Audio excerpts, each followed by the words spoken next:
is there a way out from under an upside down property without compromising your dignity, without hurting your credit, without being responsible for deficiency to the lender, with protecting your future? And the answer is yes, there is. Let me first talk about the dignity thing.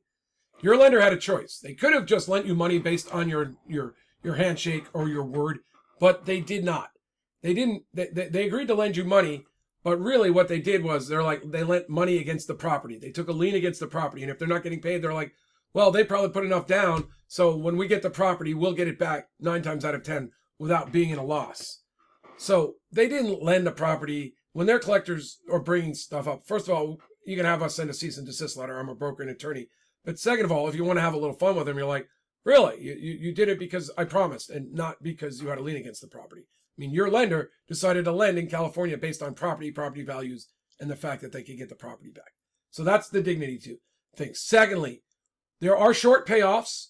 Those are possible. There's loan modifications to get you back into the property and keep it. There are forbearance agreements.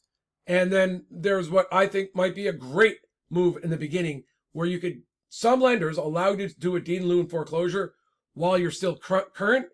And frequently, those lenders, all they ask, some of those lenders ask for just one late payment in the end, which really might not harm your credit that much. And if we negotiate a good mark against your credit, I mean, you can recover very, very quickly from one late payment.